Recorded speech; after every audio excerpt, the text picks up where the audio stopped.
सर्विकैलिस। एंसा सर्विकैलिस क्या होता है? इसका दूसरा नाम है एंसा हाइपोग्लॉसी।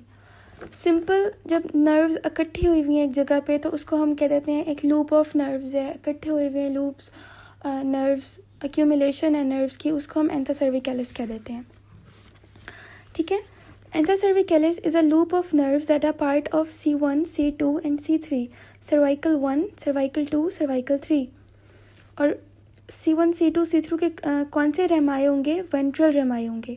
एक डॉर्सल रेमाए होता है, एक वेंट्रल होता है, इसमें वेंट्रल लिखना है हमने। ठीक है। और ये जो एंसा सर्विकैलिस है ये लूप स्ट्रक्चर इस तरह का बन जाता है। और ये कहाँ पे पड़ा होता है? जो कैरोटिड ट्राइंगल हमारे पास बना था, उस कैरोटिड ट्राइंगल में इंटरनल जुगुलर वेन पास करी थी, उसके सुपरफिशियल पड़ा होता है ये। ठीक है।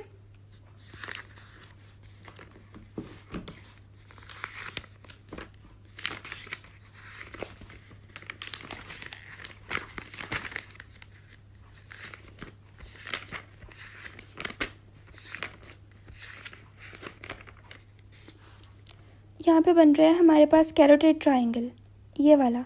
ठीक है। इस कैरोटिड ट्राइंगल में इंटरनल जुगुलर वेन पड़ी हुई है। उस इंटरनल जुगुलर वेन के ना अंदर सुपरफिशियल, मतलब एक कैरोटिड शीथ पड़ी होती है, उसके सुपरफिशियली ये गुजर जाता है एंसा सर्विकैलिस। ठीक है। Ansa cervicalis lies superficial to internal jugular vein in carotid triangle. अब इसकी दो रूट्स आ रही होती हैं, एक सुपीरियर साइड से आ रही है, एक इन्फीरियर साइड से आ रही है। ये इन्फीरियर है, ये सुपीरियर है, ये अलग अलग है ना दोनों। जो सुपीरियर है वो कहाँ से आ रही है? हाइपोग्लॉसल नर्व से आ रही है। जो इन्फीरियर है वो कहाँ से आ रही है? वो C2 और C3 से आ रही है। ठीक है। फर्दर ये आके डिफरेंट मसल्स को सप्लाई करेंगी। मसल ऑफ टंग को करेगी, जीनोहॉइड को, थायरोहॉइड को, सुपीरियर बेली ऑफ ओमोहॉइड को, स्टेर्नोहॉइड को, स्टेर्नोथायरॉइड को, इन्फीरियर बेली ऑफ ओमोहॉइड को। ठीक है। ये आगे इसके रूट्स जाके इनको सप्लाई करेंगी। नर्व होती है, नर्व मसल्स को सप्लाई करती हैं। जब मसल्स को कोई नर्व सप्लाई करती है ना तो हमें सेंसेशन फील होती है। ठीक है। तो उसमें हम पढ़े हैं एंसा सर्विकैलिस। एंसा सर्विकैलिस क्या है? सिंपल नर्व्स को इकट्ठा कर दिया और उसको हम कहते हैं एंसा सर्विकैलिस। और उसमें कहाँ से नर्व्स आती हैं? C1, C2, C3 से आती हैं। अब एंसा सर्विकैलिस के दो पार्ट्स हैं, एक सुपीरियर, एक इन्फीरियर। ठीक है। ठीक है। तो एंसा सर्विकैलिस क्या है? Just a loop of nerves. It is a thin nerve loop that lies embedded in the anterior wall of carotid sheath over the lower part of the larynx. It supplies the infrahyoid muscles. ठीक है।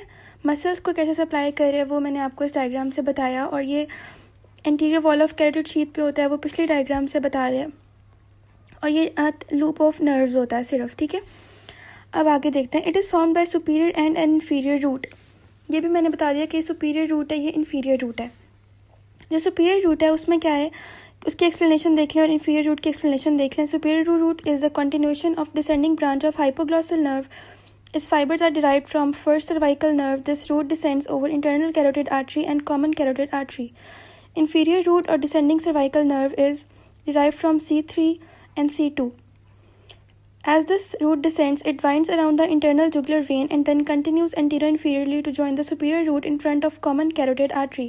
ये simple इसकी explanation है। इसमें आपने as it is याद करना है। कॉन्सेप्ट मैंने आपको शुरू में बता दिया।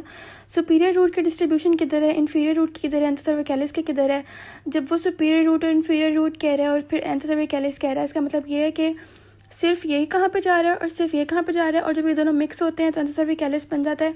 तो फिर वो किस किस मसल्स को कह रहा है। मसल्स के नेम्स ये लिखे हुए हैं, यहाँ से याद कर लें, यहाँ से याद करने की बात है।